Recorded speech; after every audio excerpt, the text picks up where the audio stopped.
એવી ગુજરાતી ન્યૂઝમાં આપનું સ્વાગત છે।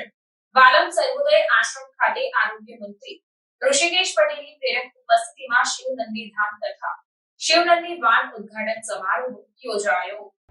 મહેસાણાના વિસનગર તાલુકાના વાલમ સર્વોદય આશ્રમ ખાતે નંદીધામનું આરોગ્ય મંત્રી ઋષિકેશ પટેલના હસ્તે ઉદ્ઘાટન કરવામાં આવ્યું હતું। ગુજરાતના ગ્રીન એમ્બેસેડર જીતુભાઈ પટેલ દ્વારા અગાઉ પણ આવું જ નંદીવન દેરોલ ઋષિવન ખાતે બનાવવામાં આવ્યું। ખાસ કરીને પ્રકૃતિ અને જીવદયા પ્રેમી જીતુભાઈ પટેલના જણાવ્યા મુજબ સમાજમાં નંદીને કારણે વધતા જતા અકસ્માતથી બચવા માટે નંદીઓને સલામત જગ્યાએ રાખી શકાય, ગરમી, ઠંડી અને વરસાદમાં જરૂરી સુરક્ષા મળી રહે એવા આશયથી નંદીવન બનાવવામાં આવ્યું છે તથા તિરુપતિ ફાઉન્ડેશન તેમજ ગ્રીન ગ્લોબલ બ્રિગેડ તથા તિરુપતિ ફાઉન્ડેશન દ્વારા એક નંદી વાન વિસનગર નગરપાલિકાને ભેટ આપવામાં આવી હતી અને આ નંદી વાનનું લીલી ઝંડી આપીને પ્રસ્થાન કરાવી વિસનગર નગરપાલિકાના પ્રમુખ તેમજ ચીફ ઓફિસરને સોંપવામાં આવી હતી। આ વાનની સુંદર ડિઝાઇનને કારણે નંદીને સરળતાથી એક સ્થળથી બીજા સ્થળે લઈ જઈ શકાય છે। શિવનંદી ધામ થકી વિસનગર તાલુકામાં નંદીઓને એક સ્થળે રાખવાનો ખાસ અભિગમ છે। આ શિવનંદી ધામમાં હાલમાં 110 નંદી સચવાય તેવી ખાસ વ્યવસ્થા કરવામાં આવી છે, જે માટે ગુજરાત ગ્લોબલ બ્રિગેડ તેમજ તિરુપતિ ફાઉન્ડેશન સંસ્થાએ વાર્ષિક ₹1 લાખની જવાબદારી પણ સ્વીકારી છે। શિવનંદી વાન થકી વિસનગર તાલુકામાં જોવા મળતા નંદીઓને શિવનંદી ધામમાં લાવવામાં આવશે, જે ધામમાં તેમને ખોરાક, રહેઠાણ સહિતની સવલતો પૂરી પાડવામાં આવશે। આ પ્રસંગે શિવનંદી વાનની ડિઝાઇન તૈયાર કરનાર હિમાંશુભાઈ પંચાલનું સ્વાગત સન્માન કરવામાં આવ્યું હતું। મહેસાણા જિલ્લાના વિસનગર તાલુકાના વાલમ સર્વોદય આશ્રમ ખાતે શિવનંદી ધામ વાનના સમારોહમાં ઉપસ્થિત આરોગ્ય મંત્રી ઋષિકેશભાઈ પટેલે જણાવ્યું કે આ પ્રકારના ઉમદા અને નવતર અભિગમની શરૂઆત વિસનગર તાલુકાથી થઈ છે, જે અનેક સમાજ શ્રેષ્ઠીઓને પ્રેરણા આપશે। આરોગ્ય મંત્રી ઋષિકેશ પટેલે ઉમેર્યું હતું કે ગ્રીન એમ્બેસેડર જીતુભાઈએ પર્યાવરણ, પાણી અને જીવોની ચિંતા કરી છે। તેમણે ઉમેર્યું કે દેશના પ્રધાનમંત્રી નરેન્દ્રભાઈ મોદીની દ્રઢ રાજકીય ઈચ્છા શક્તિથી નર્મદાના નીર રાજ્યના ગામડે સુધી પહોંચ્યા છે, જેનાથી આજે ઉત્તર ગુજરાત રળિયામણું બન્યું છે।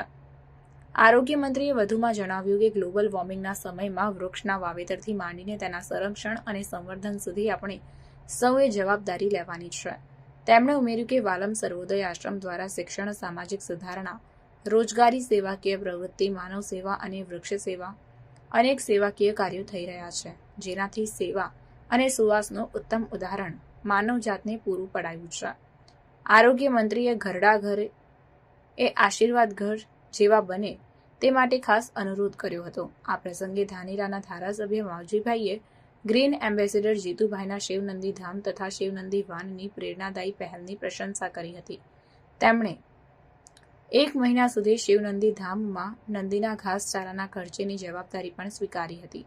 આ કાર્યક્રમમાં સંત દશરથગીરી બાપુ, સંસ્થાના ગ્રીન એમ્બેસેડર જીતુભાઈ, સર્વોદય આશ્રમના ટ્રસ્ટીઓ, આશ્રમવાસીઓ, સમાજ શ્રેષ્ઠીઓ અને પ્રબુદ્ધ નાગરિકો ઉપસ્થિત રહ્યા હતા।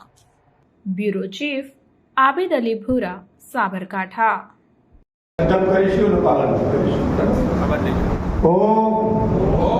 ઈશ્વરની સાક્ષીએ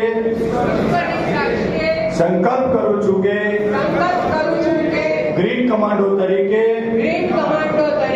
કોઈ પણ નાત જાત કે ધર્મના ભેદભાવ વગર મારી જાતિ ભારતીય અને મારો ધર્મ રાષ્ટ્ર ધર્મ નિભાવી નાગરિક ધર્મનું પાલન કરી પર્યાવરણ અને પ્રકૃતિનું સંરક્ષણ એવં સંવર્ધન કરી મારા રાષ્ટ્રને બળવાન બનાવવા મારું શ્રેષ્ઠ યોગદાન આપીશ। હું દર વર્ષે 1 વૃક્ષ વાવીશ અને ઉછેરીશ। કચરો કચરા પેટીમાં નાખીશ અને પ્લાસ્ટિકનો પ્લાસ્ટિકનો નહિવત ઉપયોગ કરીશ. નહિવત ઉપયોગ કરીશ. વીજળી અને પાણીની બચત કરીશ. બેટી બચાવીશ અને ભણાવીશ. અન્નનો બગાડ નહીં કરું. મારા જેવો એક ગ્રીન કમાન્ડો દર વર્ષે સમાજને આપીશ. ભારત માતા કી, વૃક્ષનારાયણ દેવ કી. આપ સૌનો આ સંસ્થા વતી ગ્રીન